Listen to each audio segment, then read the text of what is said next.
Kelly from MXHideout. I recently got a comment, someone saying that their dirt bike is backfiring and won't start after riding and parking it. So there's two things that come to mind when they say that. Number one, if it's backfiring, that's generally because it's getting too much fuel. So what's causing this? Well, is the bike flooding over? Maybe they tipped it over and fuel got into the carb, into the engine, and there's just too much fuel, so it's causing it to backfire. But if it's been sitting for a while, it probably evaporated by then. So what's next? Well, then I'm thinking the float height.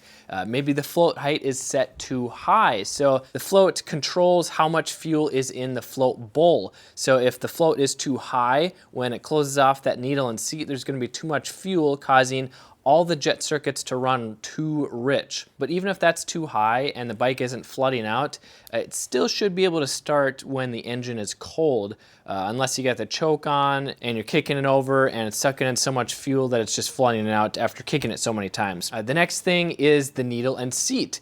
Is that worn out or is that dirty? Maybe junk got in it and just enough to keep that needle and seat open. So when you turn the gas on, the float bowl keeps filling up higher and higher and it comes out the overflow, or maybe it floods into the engine. So I would probably take the float bowl off and then test the float seat. Make sure that you can push it up and it stops the flow of fuel. If it doesn't, you need to take that seat out, make sure it's not worn, there's no groove in it.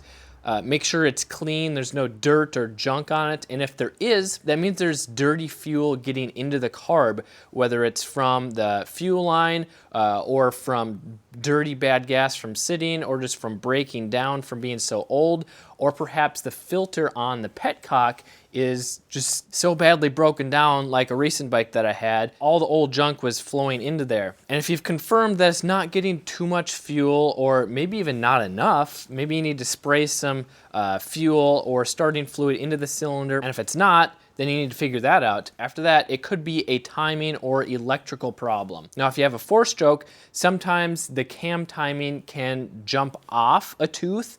This is in an extreme case when like the timing chain tensioner fails, or perhaps the timing chain is too loose from running for hundreds of hours, running low on oil, it's worn out. The cam gear jumps a tooth, or perhaps the cam shaft itself, it spins on the sprocket, causing the timing to go off. That can cause it to backfire and not start. And if it's not that, then I would check the spark and the electrical system. Make sure it's getting proper spark when you're kicking it over with the spark plug in the spark boot, just rest it against the cylinder. Check for spark, make sure it's good and strong. If there's no spark or it's really weak, then you need to figure out what is causing the lack of spark, whether it's the plug, the wiring, the cap, the CDI, the stator, or just bad wiring or connection. And if you want to know 6 alarming signs that your dirt bike is running too rich or too lean, I got a free guide that shows you that in the description below. I'm Kelly from MXHideout. Ride safe, have fun.